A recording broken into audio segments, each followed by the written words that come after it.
Un soupçon de fromage, un morceau de beurre, la plume de ma tante. C'est magnifique. Hey, Dad. Ah, bonsoir, mon petit chou. It smells great. What's cooking? Ah, la spécialité de la maison, un repas formidable. Mouah. Avec des légumes, de la viande, des herbes de jardin. What? Mongolian hotpot. Mongolian hotpot? Why are you speaking in French? Because I don't know any Mongolian. I'm not too sure if your French is too crash hot either. Dad, what's for dinner? Oh, the finest ingredients, hand-picked from the slopes of Ulaanbaatar, mixed with the exotic spices of the Orient, all cooked in an age-old recipe handed down from generation to generation. Not frozen pizza again. No, my world-famous Mongolian hot pot. Oh, great. We haven't had that in ages. Yeah, well, sometimes it's hard to get all the things you need for it. Well, the exotic spices of the Orient. No, the wok. Nudge had this nailed to his TV aerial. He was trying to pick up Sky Channel. Hi, Dad. Hi, Mr. Kelly. Hey, what are you doing with my satellite TV dish? Oh, come on, Nudge, you can't tell me you can pick up Sky Channel with this. Well, no, I can't, actually. I keep getting all these programs in Chinese. So, what's cooking, Dad? I'm starving. Not frozen pizza again, I hope. Mongolian hot pot. Oh, what's that? It's an age-old Mongolian recipe that was given to me by a wise old Chinese woman. Margaret Fulton. I love ethnic cooking. Yes, well, laugh if you will, but the Mongolians were very good cooks. Oh, were they really? Yeah, do you know what they used to do? They used to tenderize meat by putting it under their saddles as they rode across the plains all day. Under their saddles, on top of a big, sweaty, hairy horse? Yeah. Is it too late to do Italian? We'll be ready soon, Dad. Look, I'm ravenous. Yes, in a minute. Look, you can hurry a curry and whip through a stew, but you can't hasten a hot pot. Well, could you dash off a dish of something, Dad? I'm feeling faint from hunger. Oh, when did you last have something to eat? Ages ago. Must have been well over an hour. Yeah, I'm feeling a little bit lightheaded too, Mr. Kelly. Nudge, there's a vast difference between being lightheaded and empty-headed. Dad, would it be quicker if I gave you a hand? No, thank you, Jenny. And stop slouching. You're like a sloth with a bad back. Oh, it's the hunger, Dad. We've all got the 6 o'clock wobblies. Yeah. Dad, could you speed it up a little, please? Speed it up a little? Did they ask Tolstoy to speed up writing War and Peace? I mean, did they get Beethoven to hurry up and finish his Ninth Symphony? Did Michelangelo get into trouble because he was taking too long over the Sistine Chapel? As a matter of fact, he did, Dad. You know, Pope Julius II was always on his back. Do you mind? about Look, it'll be ready in a minute. All we need is this final ingredient. Oh, my God, is that the time? I promised Kathy I'd ring her up half an hour ago. Oh, well, can I come, mate? I'd love to hear you talk your way out of trouble. One final flourish. Oh, Jenny, if you didn't slouch so much, you'd be getting really tall. No, I'm not. You would so. Look, I'll show you in the mirror. Et voila! Martin Kelly's world-famous Mongolian hot pot. Ta-da! Maybe I shouldn't have mentioned the bit about the saddles.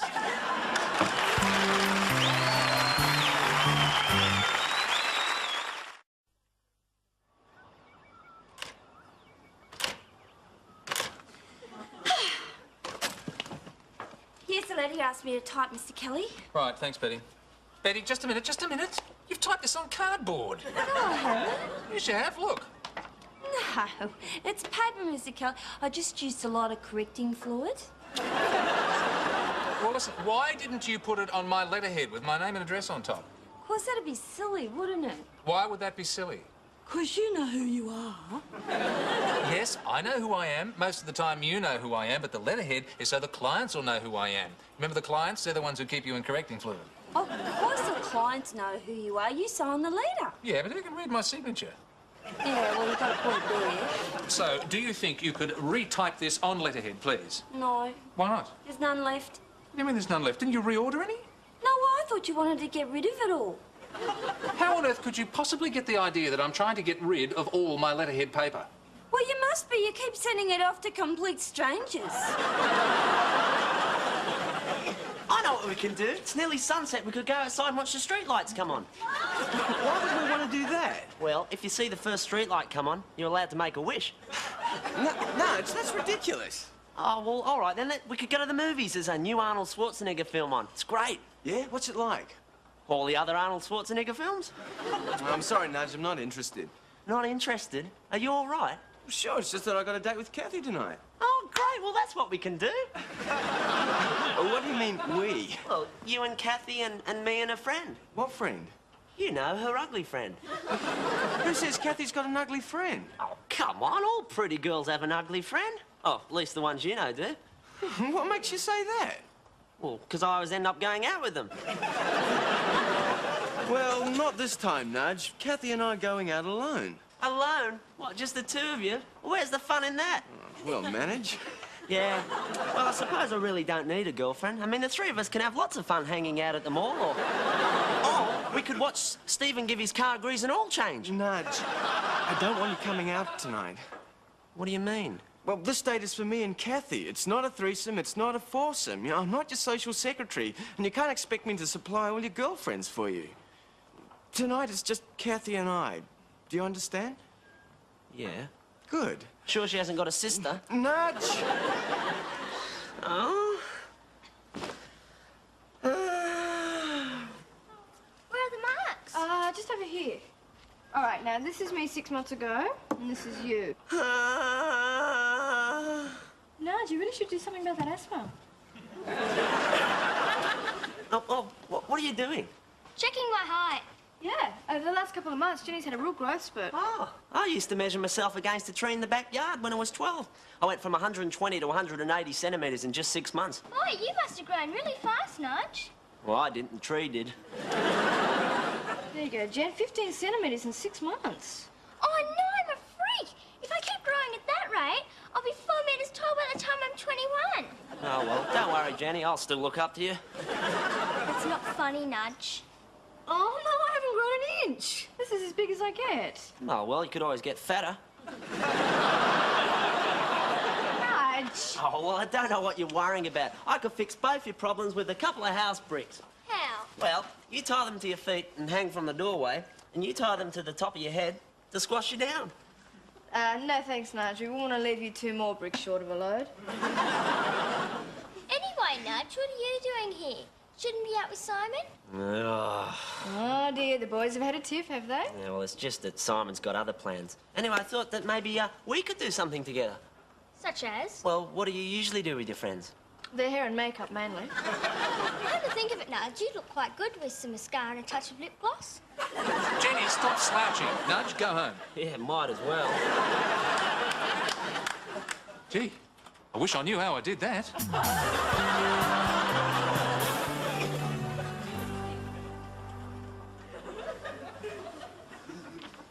Telephone directories.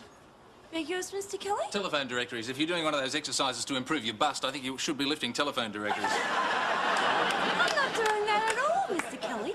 I am comparing the designs for the new letterhead to see which one's best. Just a minute. Did I hear you use the words new and designs in reference to my letterhead? Yeah. What happened to old and reliable?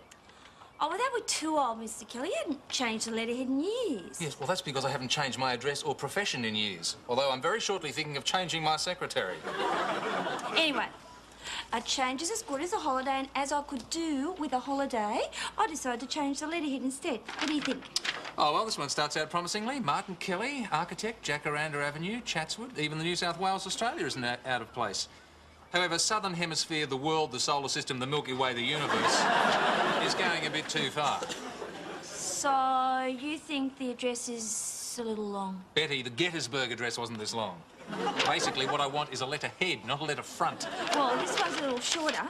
Well, at least you got the name right. But why have you got AMDG in big letters right across the top? Because when I was at school at St. Torval and Deans of Walgett, Sister Maureen always made us write AMDG at the top of every page. It stands for all my works I do for God. It does not. It stands for A Magna Dei Gloria. It's Latin. Oh, that was silly, Mr. Kelly. I mean, why would they make us write Latin at the top of the page? I don't really understand it. Well, evidently you didn't. I just thought that all our Catholic clients might like it. Well, how do we know which of our clients are Catholic? Because they're the ones who know what AMDG means. Oh, look, Betty, this has to be redone. Look, I want a proper letterhead. No AMDG, no RSVP, no BYO, and make it PDQ, OK?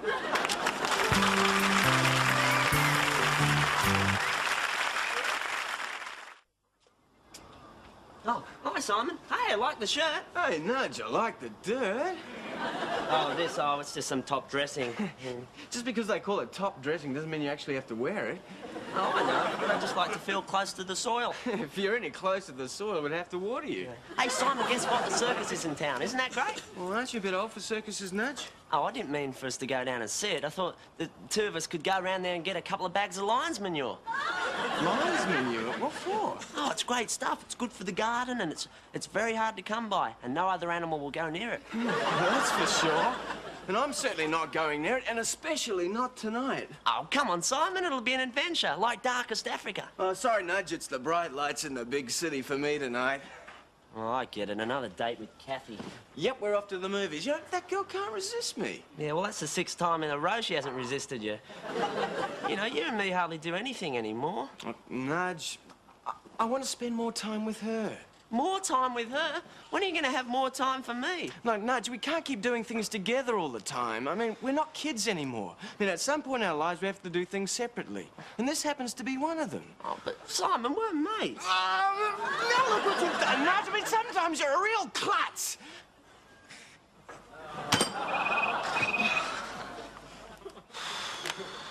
Hello? Oh, hi, Kathy. No, Simon's not here. No, sometimes he doesn't come home for days. OK. So he's to pick you up at your place and not at the movies as planned. All right, yeah, I'll tell him as soon as he comes in. Bye. So, Simon, you're picking Kathy up at the movies, are you? Yeah.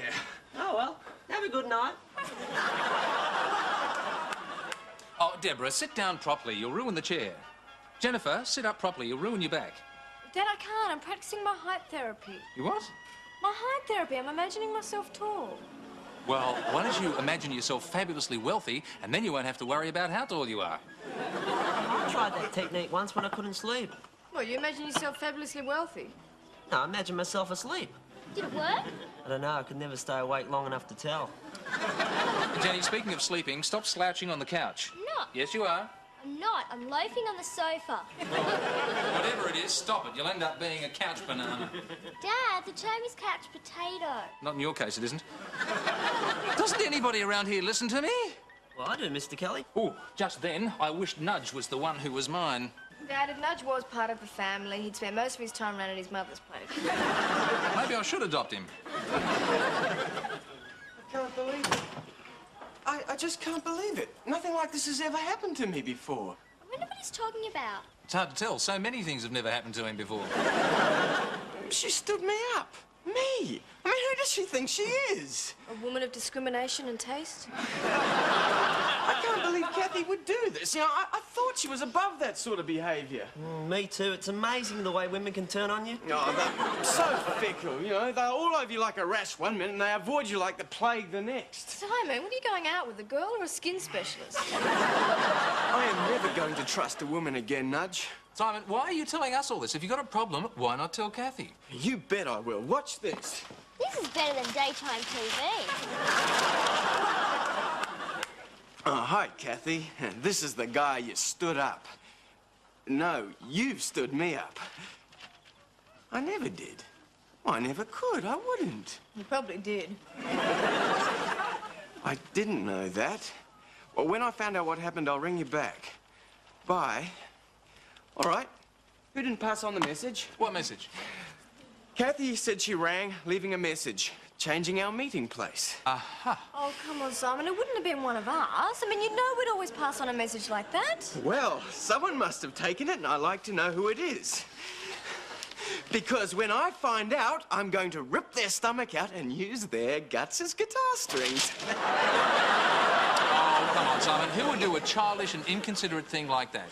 I don't know, but I'd like to get my hands on whoever it was. Look, I'm going to make a cup of tea. Would you like one, Simon? Jenny? Yes, please. Deborah? Yes, Dad. How about you, Nudge? All right, I heard it was me. I didn't know what I was doing. It was a moment of weakness. It'll never happen again. I'm sorry. So, that's 4 cups of tea and 1 cup of hemlock.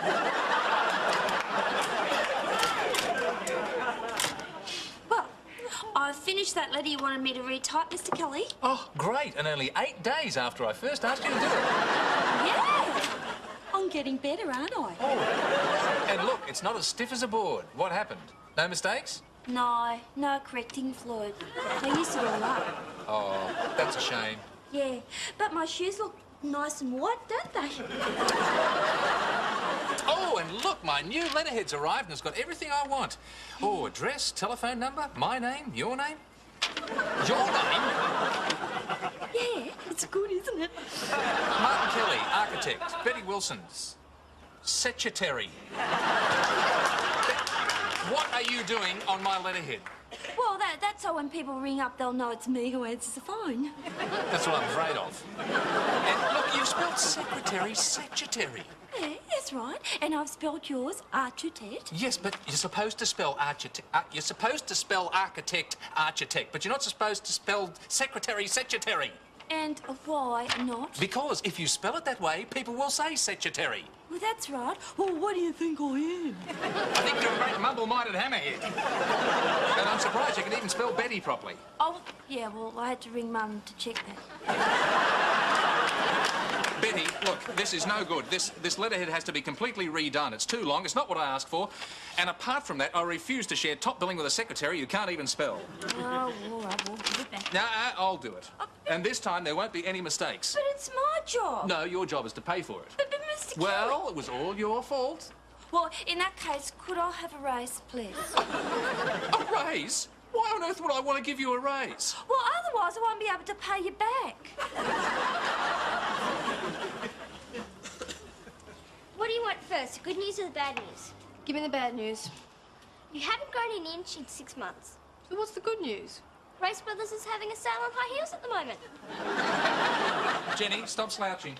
Dad, stop picking on her. It's all your fault. Why is it my fault that Jenny's always slouching? You're responsible for how tall she is. Rubbish. Jenny's a perfect height. Feet reach the ground. Dad, I'm the tallest person in my class. I feel like Big Bird at the Muppet reunion. Yeah, and I'm sick of being so short, Dad. I mean, couldn't you have been a little more consistent when you handed out the height genes? Yeah, why did you have to give Debbie all the short ones and me all the tall ones? Well, it's a little bit late to do anything about it now, isn't it? I mean, what does it matter how tall you are? You're just being heightist. Heightist? Yeah, it's like being elitist, only instead of feeling better than someone, you feel shorter. Dad, it's not that simple. Girls are very sensitive about their height. Yeah, there's this guy at college I've been going out with. I might have known. He's 6'4". Whenever I put my arm around him, I feel like I'm establishing a base camp. Yeah, it's the same as Brent and Wyatt at school. He tried to kiss me. What happened? He missed. Lucky for him. Look, if you girls are really worried about your height, the solution is simple. Doesn't involve bricks, does it? No, much easier. Swap boyfriends. God, I love it when I'm wise.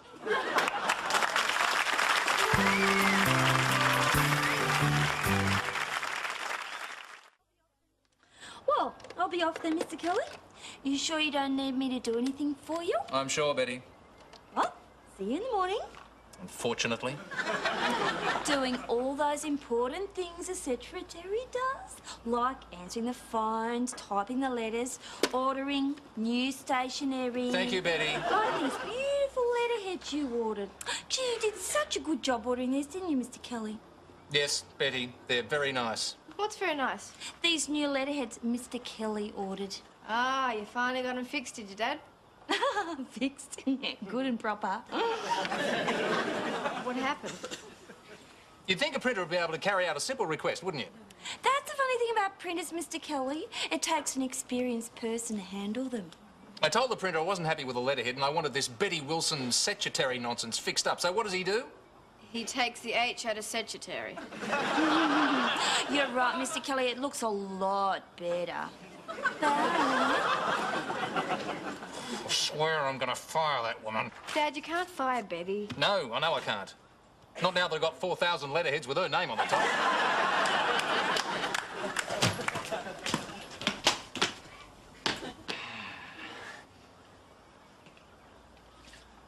Nudge, what are you doing down there?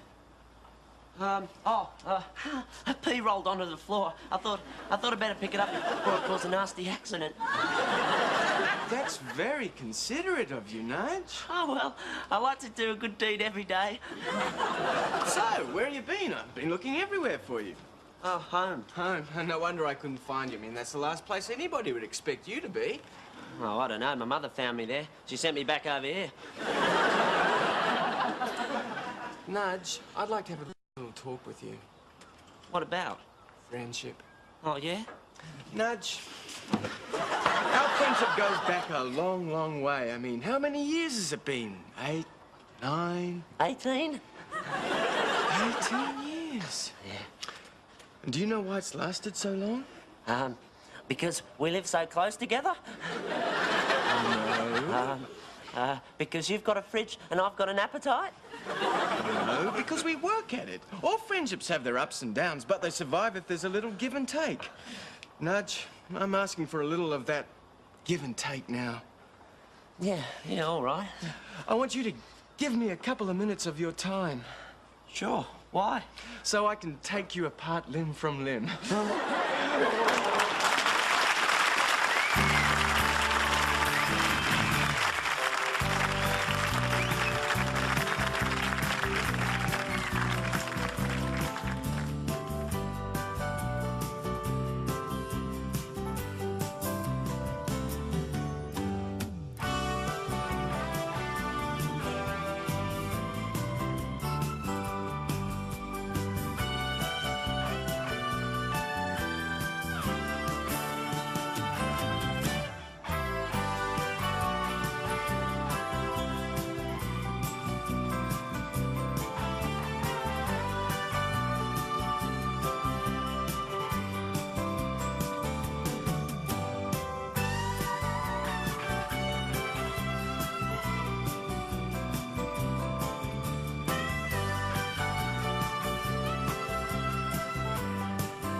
The show is recorded in front of a live audience. Hey Dad is a Gary Riley production for the Australian Television Network.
What are you doing? Sculpting? Beg yours? What do you call this? The Trevi Fountain in butter. I like a bit of butter on my toast. A bit of butter? That's enough to drain a herd of jerseys. That's good for you. Peter Russell, what's his name, says so. Who? You know, that funny little bloke on television whose hair slipped from the top of his head down to under his chin. Oh, him. Yeah, he's always saying, don't forget the Aussie butter and cheese. It's good for you. Bye now. Oh, no, that's Joe the Gadget Man. What is it? Well, I used to say bye now at the end of his TV show. What TV show? Well, he used to have this TV show, and he always used to end up by saying, don't forget, bring your money with you. Bye now. Who said that? Joe the Gadget Man. He had a prehistoric TV show. Why did he say, bring your money with you? So he could buy the things he was advertising. Well, it was a commercial, not a TV show. No, it was a TV show where he showed you things. What things? Well, what do you think things? Gadgets. That's why they call him Joe the Gadget Man. Because he sold gadgets. I mean, if he sold heat-seeking missiles, they would have called him Joe the Heat-Seeking Missile Man, wouldn't they? And what sort of gadgets? Oh, all sorts. You know, donut irons, battery-operated toenail clippers, spring-loaded food mixers. Oh, one day he had this beautiful gherkin slicer on his program. What sort of idiot would buy junk like that? I did. Yeah, I'd love to hear more, Dad, but I'm going to find a job. Oh, well, lots of luck. And, Deborah, don't use that much butter. It's full of cholesterol. Oh, come on, Dad. I'll worry about that when I turn 30. Deborah, the way you're going, you won't turn 30. By the time you've turned 30, your arteries will have turned to granite. Hey, Dad, no one volunteers at school. Can I put your name down? Oh, no, not volunteering again. It's not going to be like last time, is it? No. What was last time? Oh, they wanted people for the sex education question and answer panel, and I got conned into it. What's wrong with that? that, Dad? I mean, you're not some sort of a prude, are you? No, I just object to being asked by a sniggering 10-year-old if I'm still getting any at my age. And what did you say to him, Dad? Oh, shut up. Now, Jenny, what am I volunteering for if I volunteer? They need people for canteen. They want people to make sandwiches and serve at lunchtime. Can I put your name down? Oh, look, Jen, I'm really flat out this week. Oh, go on, Dad, please. It's only one half day a month. Look, Jenny, I'm so busy, I'm even bringing work to the breakfast table. Oh, go on, Dad. If you don't, all the other kids will laugh at me and make fun of me. Oh, all right. Excellent. He always falls for that one. Hey, Dad. Yes, what can I do for you, Simon? Make it quick. I beg your pardon? Make it quick. I'm flat out at the moment, and I've got to try and catch up before Betty arrives, and work in this office grinds to a halt. Well, yeah, that's what I wanted to talk to you about. What, Betty? No, work. I found a job. Oh, that's good. Yeah, I knew you'd be pleased. Yeah, I'm thrilled, but don't expect me to hyperventilate from excitement just yet. Huh? Look, Simon, since you left the golf course, you've had 3 jobs, right? You were working in the service station, you were washing windows, and then you were a brickies labourer for a whole day and a half. So, it's taken me a while to find my niche in life. Yes, well, I'll reserve judgment on that until you've been in this new job for at least a week, all right? You see, Dad, I realised that I should be doing something that'll prepare me for my later career as an engineer. Okay, can't argue with that. Yeah, once I thought about it, the whole thing was crystal clear. You see, where I was going wrong was... Simon. Yes, Dad? This is not going to be a long father and son, man-to-man, how I see my life stretching out before me type talk, is it? No. Because there's a time and place for that, you know. Is there? Yes, it's after dinner as we sit contentedly round the fire. We don't have a fire. Shut up. And review the day that has passed and our respective places in God's great plan. Thought you'd be interested in my idea. Oh, well, look, I am, Simon, but at the moment it's lift that barge, tote that bale time, and I've got a lot of barging and bailing to do. Huh? I'm flat out. We'll talk about your job tonight. Well, that's my point. I've decided to work for you. We'll talk about it now.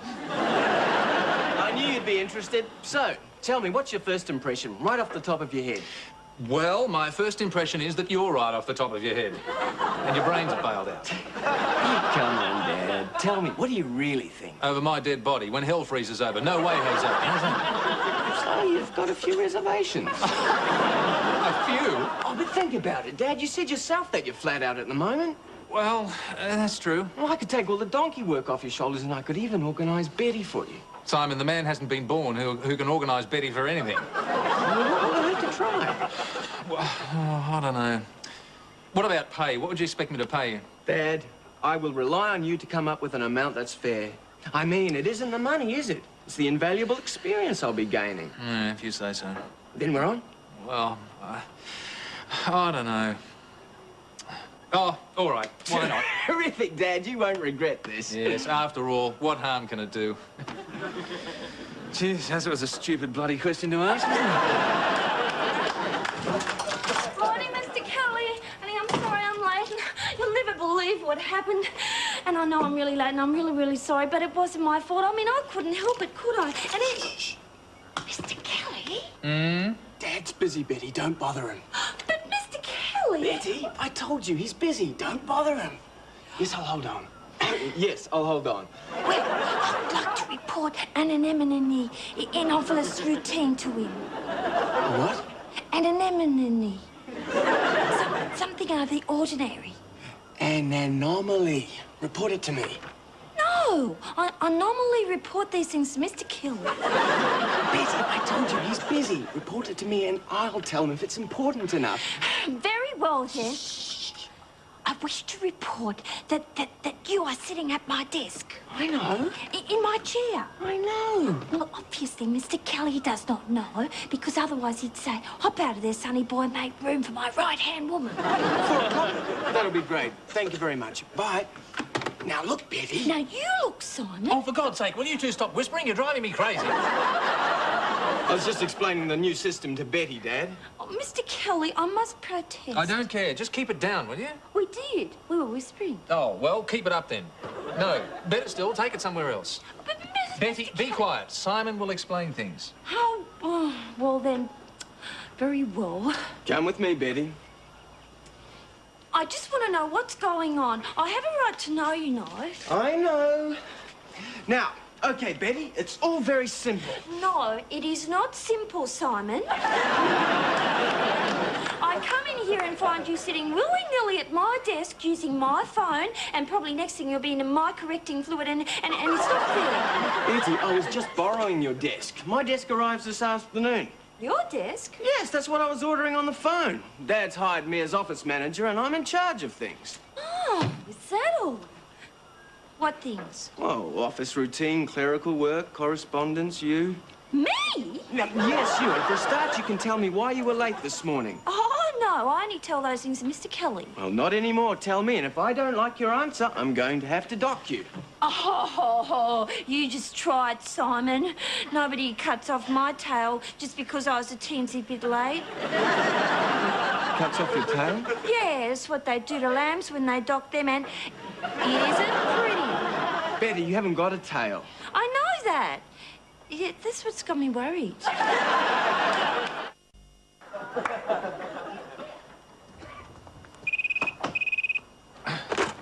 Hello, Kelly household. Martin Kelly speaking. Did you wish to speak to me? No, of course you didn't. Just a minute, I'll get it for you. Deborah, it's for you! I'll be with you in a minute. Oh, God. Thanks, Dad. Hello? Martin? Just a minute. There's someone here.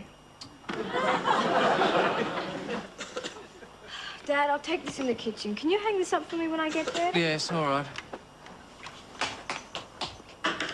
Okay. Fine. Hey, I just don't believe she'd wear something like that. But don't you agree? She looks like... Hang on, there's someone here again. Dad, I'll take this in the lounge room. Can you hang up for me again? Fine. Okay. Bye. Anyway, she didn't really, did she? Oh, you're kidding. Honestly, that girl is just such a...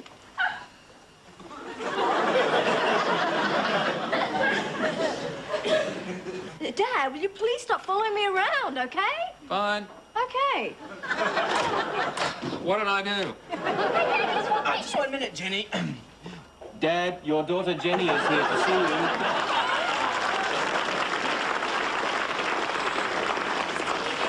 Mr. Kelly, it's not fair. I'm supposed to do that. What's Simon doing here? I'm putting a little organisation and efficiency into the office. Get on with your typing, please, Betty. Now, what can I do for you, Jenny? Oh, rack off, Simon. Hey, Dad, you'll never guess what happened. It's really terrific. Hang on, Dad. Yeah, rag off, Simon. I can do with some good news, Jen. What happened? Well, I put your name down for canteen, and they said that they only wanted mothers. Oh, terrific. No, that's not the good bit. They said that they were sexist and chauvinist, and I threatened to take them to court. Oh. What happened then? They changed their minds. You're on this Friday. Oh. Terrific. Hi, Simon. Hi, Deb. How's things? Not too bad. Oh, you'll never believe this ridiculous room I just heard down at the coffee shop. Deb, you shouldn't listen to gossip. It's a typical female failing. What is it about? You. Really? Who said it? What was it? Oh, Simon, you really shouldn't be listening to gossip. Well, unless it's about me. What was it? No, it's just too silly to bother about. Oh, tell me. Oh, someone said that her dad's hired you to be his office manager. He has. You're kidding.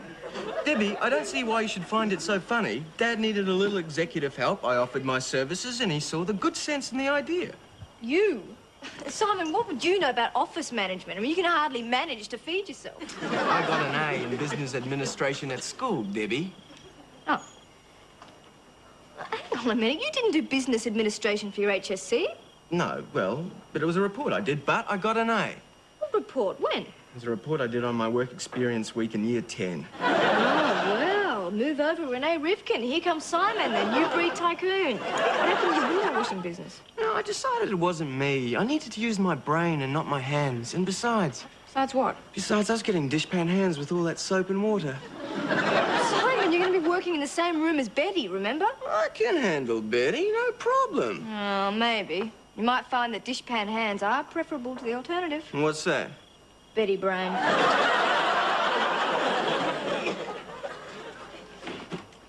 Good morning, Simon. Good morning, Betty. Oh, it's good to see you're on time today. See what we can do with a little effort? Oh, and where is Mr. Kelly, or didn't he make a little effort this morning? Dad is out and working. He's inspecting a building site.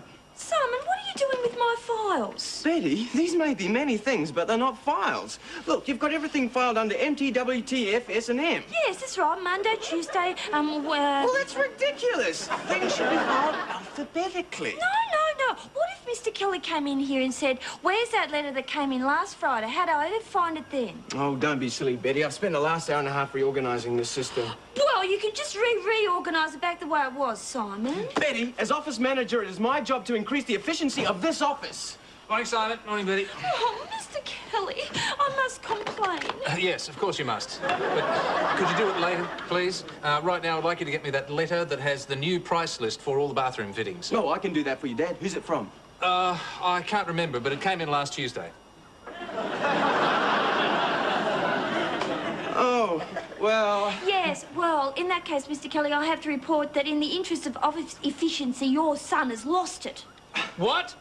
Dad, it was an honest mistake. Betty, how did it get lost? Because Simon mucked up all my files. I didn't muck them up. Dad, have you seen how she files things? Yes. Well, then, it's ridiculous. Simon, don't tell me that Betty's methods are ridiculous. Thank you, Mr. Kelly. I know they're ridiculous. But in some strange, mysterious way, they work. Oh. But, Dad... No, look, Simon, when you work with Betty, you have to make a conscious decision to commit yourself to Betty's strange ways. Yeah. Otherwise, you have to commit yourself to a lunatic asylum. Yes, Dad. Look, after lunch, put them back the other way, will you? Yes, Dad. And as for you, could you send another one of those letters to that Murray character? Certainly, Mr. Kelly. The usual form will do. Murray. Who's Murray? Oh, he's a client who's very quick to complain but very slow to pay up. So we have to give him a nudge every now and then. Well, what do you tell him in this letter? This is the sort of thing we usually send out, Simon. Oh, dear. You mean you send this? Yeah, what's wrong with it? Oh, Dad, it's too soft. It's too wishy-washy. There's no thread here, either implied or direct. Simon, I don't want to threaten anyone, either directly or by implication. Well, let me do it. I can do it for you. You? Yeah. Oh, all right, but don't annoy Betty and don't bother me. I've got a lot of work to do. Fine. Bring your book, Miss Wilson, please. Which one? Your notebook, of course. I want you to take a letter. Well, why didn't you say that? That's what Mr. Kelly always says. He says, Betty, take a letter. He doesn't go on with all this, Miss Wilson, would you bring a book and... Betty, shut up. Okay. So this is to this Murray character. No. So... What, no? You haven't said pencils ready comments. Well, why the hell should I? Because we can't start unless you do. Dad! Say it, just say it. All right, pencils ready, commence. P.J. Murray, I know the address, I know the address. What? What? No, hang on, I didn't want you No, to take that hang down. on. Don't... Dizzy, stop! What is it, Simon? I don't want you to take those things down. Well, then you shouldn't have said them. Like you say, pencils ready, comments, I write down everything that you say. And your father trained me to do it that way. Yes, and if she gets it wrong, I'll hit her over the nose with a rolled-up newspaper. This is impossible. I'll write down the letter by hand and you can type it. Very well. Oh, forget it. Look, I'll tell you what I'll do. I'll send the both of you around to Murray's place. What for? I'll tell him you're going to stay there until he pays up. Now, that's what I call a threat. Old pencils down finished.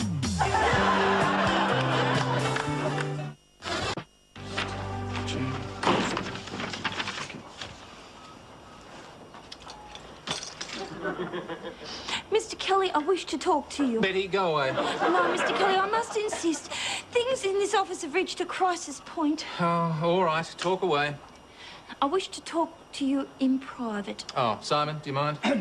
Dad, if this is about office procedure, I have a right to be present. I am the office manager. All right, Simon, as office manager, could you take it upon yourself to officially rack off? Yeah. I can't put it nicer than that, can I?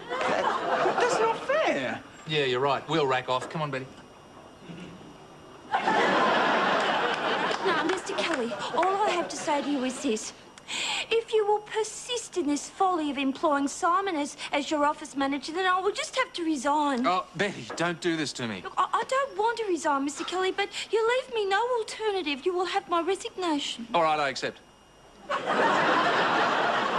What? Your resignation, I accept it. But you can't do that. I don't want to resign, and you're not supposed to... All right, I didn't mean it. And neither did you, so don't go making hollow threats you're not willing to carry out. Oh, Look, just be a little patient with Simon. He's young, he's keen. he's a pain in the neck.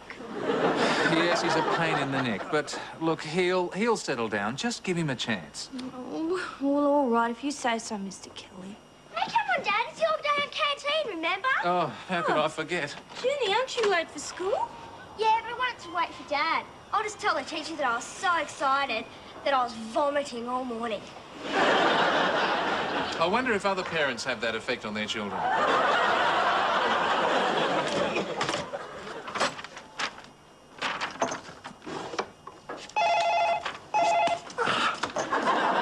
Good afternoon, Martin Kelly, Architect. Betty speaking. Oh, yes, certainly.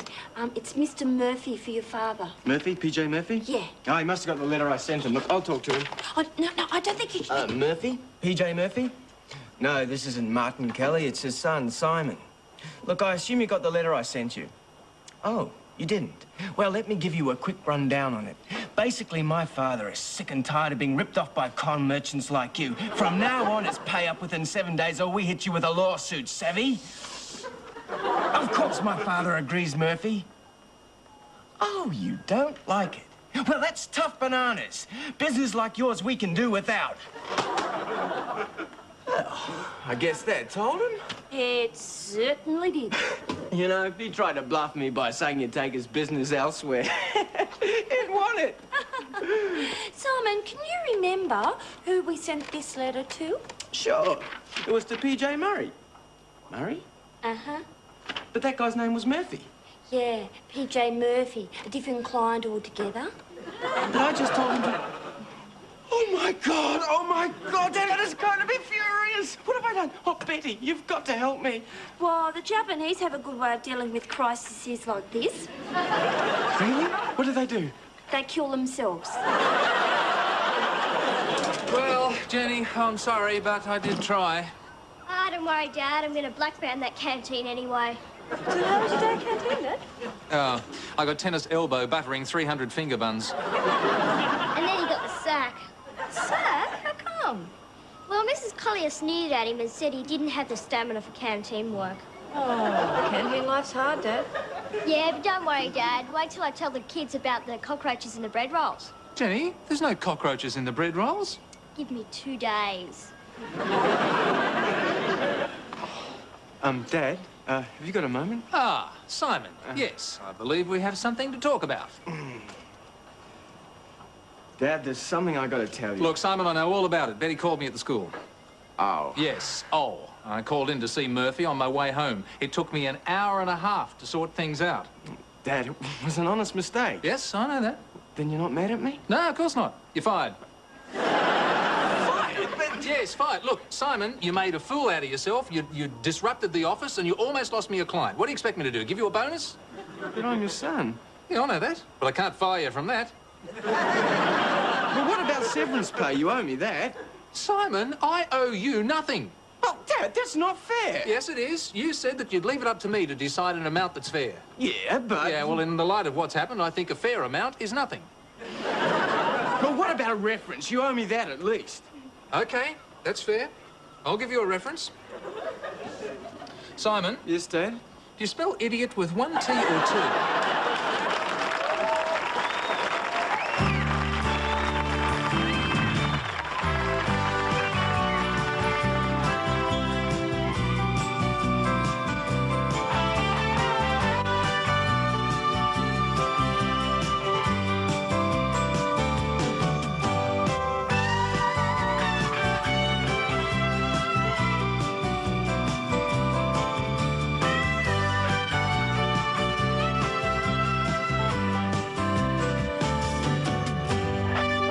The show is recorded in front of a live audience. Hey Dad is a Gary Riley production for the Australian Television Network.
Honestly, I don't know what you guys see in films like this. They're pointless. They're shallow. They're incredible. Yep, this is one of Fellini's best. This is a Federico Fellini film? No, it's a Guido Fellini film. Who the hell is Guido Fellini? I own his video shop on the corner. Jenny, this is getting beyond a joke. You've got to stop borrowing all my clothes. I don't borrow all of your clothes. I only borrow the ones that I like. What are you watching? Alien bloodsuckers in college. 1, 2, or 3? 3. Well, that's one of Fellini's best. Jenny, stop avoiding the issue. Look, Debbie, if I had any clothes of my own, I wouldn't need to borrow yours. But I've grown out of all of mine. Yeah, and into mine. Dad, this has got to stop. You're right. This is the worst film I've ever seen in my life. Now, what are you two arguing about? Just because Jenny's growing out of all of her clothes, she thinks she can just wander into my room and take all of mine. Well, what else am I supposed to do? None of my clothes fit me anymore. Look, stop it, the both of you. Honestly, you don't hear Simon and Nudge arguing like this. Yeah, that's because none of Simon's dresses fit me. Very funny. Look, Dad, I wouldn't mind so much as that whenever she borrows my clothes, she brings them back all ruined because she's fallen off a skateboard. Skateboard? Jenny, I have told you I don't want you buying a skateboard. I didn't buy it, Dad. I got it on a short-term lease from one of the Stenner boys with an option to buy. You're leasing a skateboard? Yeah, the tax savings are incredible. Jenny, I have told you before, skateboards are dangerous. Dad, they're as safe as houses. I got him a really good deal because he doesn't want it anymore. Why not? Because he fell off it and broke his ankle. Jenny, what am I going to do with you? More to the point, what am I going to do with her? I mean, if Jenny keeps borrowing all my clothes, I'm just going to have to ask for a clothing allowance. It's as simple as that. Oh, is that right? I'm glad you think so. Well, it's all very well for me to be a starving college student, but I mean, I still have to look good. Deborah, I hardly think you're starving. Oh, I am. Is there anything to eat? No. I think there's some food at my place. Bye. Dad, I know I'm not starving. I was speaking metaphorically. Well, why don't you dress metaphorically? Dad? What do you need, Deb? Well, since Jenny ruined my last pair, I need a new pair of Reeboks. Well, if Debbie can have new Reeboks, so can I. No way. I'm not going to shell out a fortune for a pair of Reeboks only to have you grow out of them in 3 months. I'll stop growing then, honest. Jenny, if you get anything at all, you will get a pair of double happies. Double happies, how embarrassing. Yuck. Jenny, they're about $70 cheaper and they look exactly the same as Reeboks. In fact, I don't know why you don't buy a pair. Oh, come on, Dad, be serious. You can't compare Reeboks to double happies. Is that right? Yes, Reeboks are stylish. Reeboks are quality. I mean, they're the shoes to be seen in. What are double happies? $70 cheaper. Look, the point is, do I get a clothing allowance, and if so, how much? Yeah, me too, so how much? What about my bad Billy's bones and gungaroids? Are they clothes or diseases? Look, Deborah, I'll tell you what I'll do. I will give you a clothing allowance, but you have to spend it wisely. I'll give you $600 for the year. Right. Hey, if I can get an advance on that, I'll take Jenny down to the markets tomorrow morning and we'll get a double happies. Okay, that sounds fair and reasonable. How much of the 600 do you want? Oh, rough figure? Yeah, just roughly. 600 should do it. You know, Betty, I really appreciate you giving up your Saturday and coming in and helping me with all this work. I'd never get it done without you. Betty? Hello, Betty. Earth to Betty. Betty! Oh, yes, Mr. Kelly, were you saying something? No. I was just reciting the first couple of chapters of War and Peace in Russian. Oh, is that all? Betty, do you think I could possibly drag you away from what you're reading? I'm trying to say something nice to you. Oh, well, in that case. I just wanted to say thanks for giving up your Saturday and helping me with all this work. I'll make it up to you somehow. There, it's done. How? What? How are you going to make it up to me? Oh, I don't know yet. I haven't thought about it. What would you like? The rest of the day off? If I give you the rest of the day off, it defeats the purpose of you coming in here in the first place. Well, haven't you changed your tune? A minute ago, you were going to make it up to me.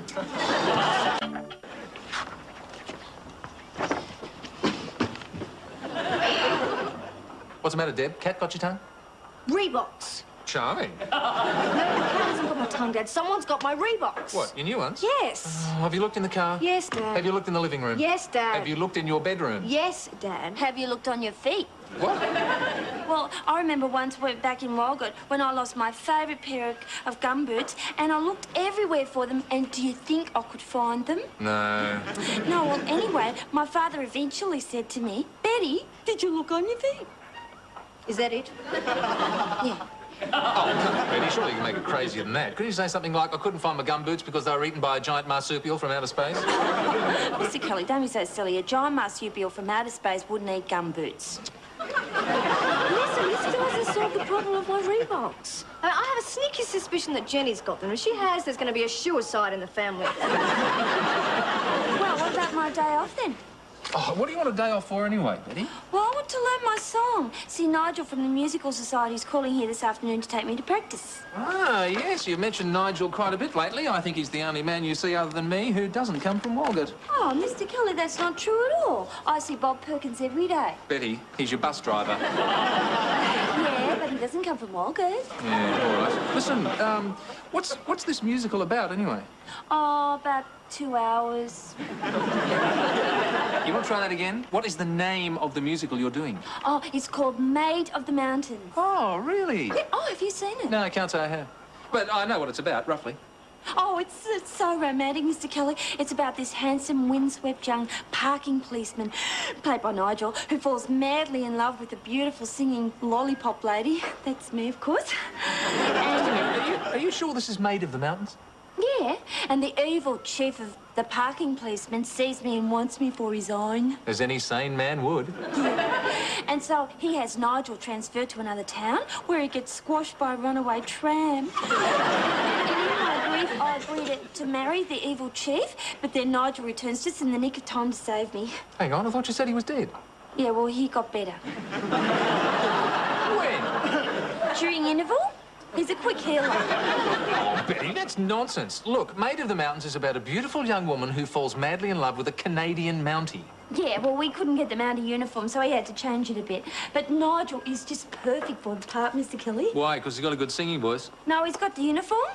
He's a parking officer in real life. Oh, well, that should lend a certain air of authority to his performance. Oh, yeah. You know, the first day of rehearsal, he booked the producer and half the chorus. Well, just as long as you're enjoying yourself, Betty. Oh, yes, Mr. Kelly. It's just wonderful. The theatre is so rewarding. Oh, of course, you wouldn't know about that, though. Never having trod the boards, as it were. Oh, yes, I'll have you know I was in quite a few productions at uni. In fact, I even starred in one. Oh, which one? I was Macbeth. What's that? What's that? I'm talking about Macbeth. For God's sake, woman, you must have heard of Macbeth. Oh, no, is that a new one? Is that one with cheese, or...? Cheese? What's cheese got to do with it? Well, like a McFeast. What? Or, you know, McNuggets? You know, like the Mac in front of everything at McDonald's? I'm talking about Shakespeare, you great bubble brain. In that case, if you had some experience, you could help me with my big scene. Oh, no, Betty, I don't think so. Oh, go on, please, Mr. Kelly. I really need help, because it's really difficult to get the timing right, see? It's a really difficult piece of choreography. You mean choreography? No, I've got to do it with all the chorus. But it's really hard to get the timing right, see? I'll only take 5 minutes. Oh, all right, then. What do you want me to do? Now, just stand there. Fine. Now, be a car. Forget it. Oh, no, please, Mr. Kelly. You said you'd help me. And it's really difficult to get the timing right on this, so it won't take long. Oh, all right, then. You stand there. Now, I have to do 3 pirouettes with my lollipop song. Right, well, that doesn't sound too hard. Yeah, but I've got to get the timing right, see? I got to do them while the cars go honk, beep, vroom. Cars, there's only one of me. Yeah, well, you're supposed to be a traffic jam. Well, you know, spread yourself out a bit and go honk, beep, vroom. You're mad. Oh, please, Mr. Kelly, go on, do it. Not pirouette. Ready? And a 1 and a 2 and 3. Honk beep room. No, do it with a bit of passion, Mr. Kelly. Honk beep room with passion? Yeah. Leave the role. Believe it, and you will be a traffic jam. Oh, hell, why not? Now, ready? And go. Honk me.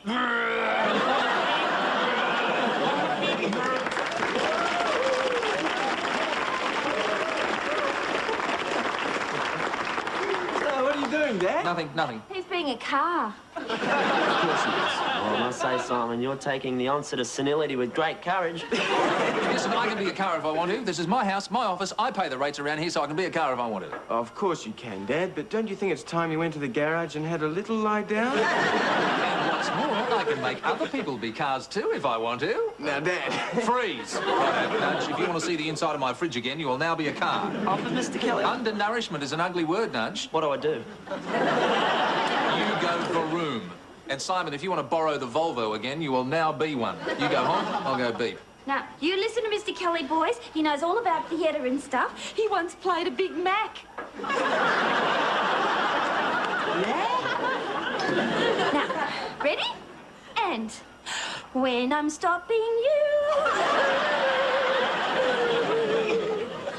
you may not go through. Honk. Meep. The rim.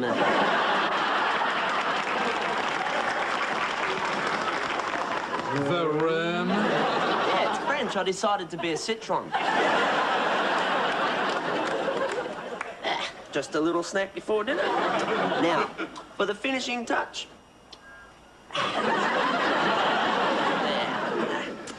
Oops, I better hurry. Dinner will be ready soon.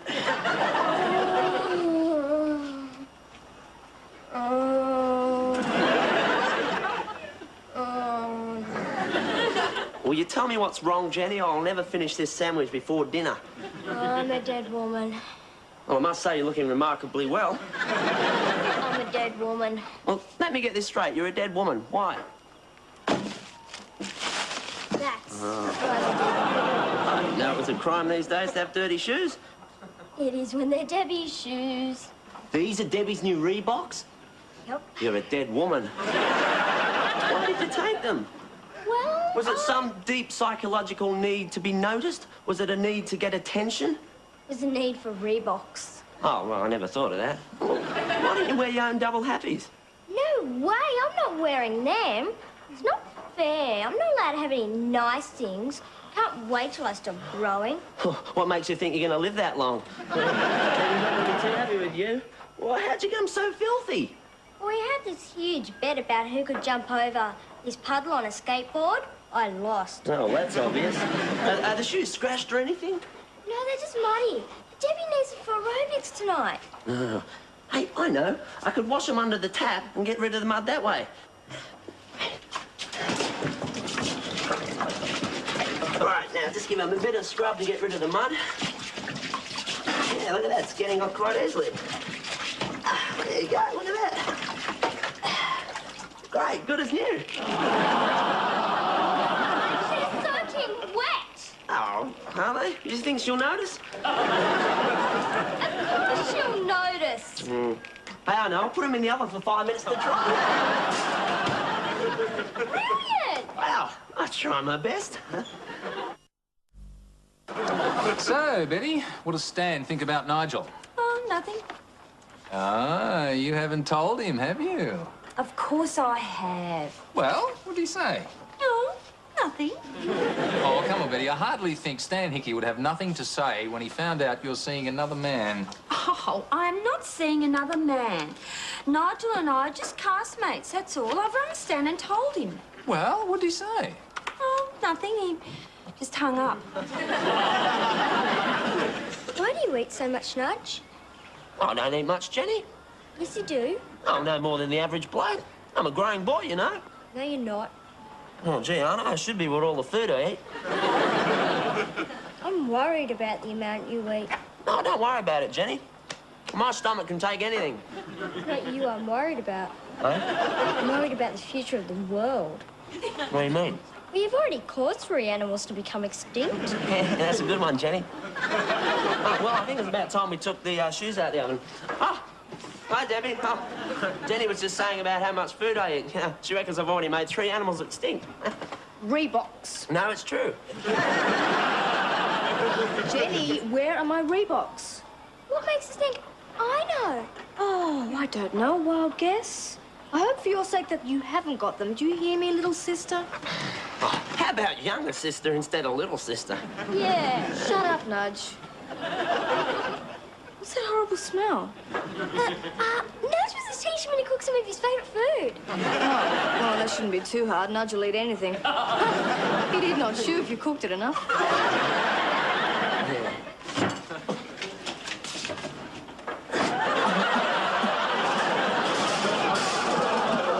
Oops.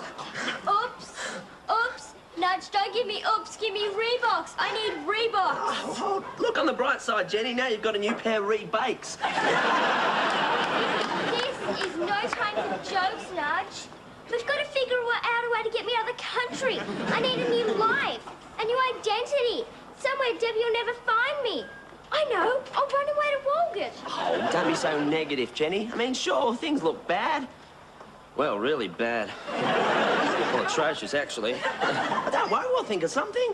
We better. Yuck! What's that awful smell? Nudge, have you been cooking? Oh, yeah. It's my new recipe for lemon sole. It sure doesn't smell like lemons. No, but it does smell like soul. Oh, Jenny, are they your brand new double happies? Dad's gonna kill you.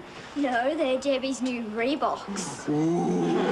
Dad's gonna kill you and Debbie's gonna kill you. Simon, what can we do? Look, it's obvious. All you've got to do is cut out the Reebok name on these and stick them on the same place on your double happies. Put them back in Deb's room and she'll never know the difference. That'll never work. You got any better ideas? No. Okay, let's do it. Oh, Betty, that'll be Nigel here to pick you up. Betty, your tenor has arrived. Oh, I'll tell you what I'll do. Look, I'll go and answer the door. Won't that be a good idea? Oh, Stan, what brings you here? Oh, my car, Martin. I knew that. So, listen, what are you doing all the way down here in Sydney? Betty didn't tell me you were coming. Well, Betty didn't know. Ah, surprise, eh? Yeah, you could say that. Stanley, what a lovely surprise. What brings you down here? Your car, I suppose. Yeah, that's right. Please, Stan, sit down. So, well, we didn't get to talk much on the phone last night. Your hanging up sort of put an end to the conversation. Well, you told me enough last night to make me decide to jump in my car and drive straight down here. I drove right through, too. Only stopped for petrol. Let me tell you, that cost a bob or two, my word. So, you still haven't told me why you come rushing down here? I want to know what's going on. Well, Debbie's lost her shoe. Don't joke with me, Elizabeth. I want to know what's going on between you and this Nigel bloke. What on earth do you mean nothing's going on? I mean, what does he mean to you, Elizabeth? Has he replaced me as the centre of your loving affections? Stan Hickey, I do believe you're jealous. Oh, don't be silly. You are so too. You're jealous. I am not. I just drove 600 miles for a quick chat, that's all. Oh, isn't Stanley cute when he's jealous, Mr. Killer? Well, Betty, I'd rather you left me out of this. In fact, why don't the pair of you go into the office so you can talk? Yeah, OK. Oh, by the way, Martin, there's a parking officer in next door's bin. There is? Why is he there? I couldn't fit him in yours. Hey, everyone, guess what? You can stop looking now. I found my Reeboks. Oh, where were they? Under a pile of clothes in my bedroom. Could have sworn I'd already looked in there. But all's well that ends well. Yes, well, I still think you would have felt and looked just as good in Jenny's double happies. Dad. When are you going to realise that quality shows? And I know when I'm wearing quality. How? Look, people with taste and a sense of style can feel these things. Oh, well, I can't see the difference. Exactly. Well, have you two settled your differences? Oh, that's hard to say, Martin. Why? She won't talk to me. Betty won't talk. Stan, whatever you've done, keep on doing it. Oh, come on, Betty, how are we going to sort this thing out if you won't talk to me? Would somebody please tell Mr. Hickey that I do not talk to people who do not trust me? But, Betty, And I do not talk to people who assault my friends and throw them in garbage bins. Stan, Betty says that you... Yeah, I heard her. Look, I did not throw him in the garbage bin. I placed him in. I didn't hurt him or anything. Oh, please talk to me, Betty. Stan, think of what you're saying. No, Martin. Look, I've got to sort this thing out right here and now. Well, I wish you'd hurry up. I want to go to aerobics, and I'm not going to go anywhere until I see the end of this. Yeah, hurry up. We're all getting hungry. All right, Elizabeth. I've had enough of this. Now, you're going to stop playing silly games and tell me what's going on between you and this Nigel fella. Now, come on out with it, Bill. There is nothing going on at all, Stan. And I have the right to go out with as many men friends as I like. You may be my boyfriend, Stan Hickey, but you don't own me. If you can't learn to trust me, then it's all over between us. Marry me. Marry me, Elizabeth. Let's stop messing around and actually set a date. Stan, I mean, this is all so sudden. There are so many things I haven't done yet. I mean, I'm still a young woman and I've never even been to Dunk Island yet. We'll go there on our honeymoon. Oh, Stan. Oh, this is it, Elizabeth. No more messing around. I love you, girl. Make me a happy man. Marry me, Elizabeth. What do you say, eh?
The show is recorded in front of a live audience. Hey Dad is a Gary Riley production for the Australian Television Network.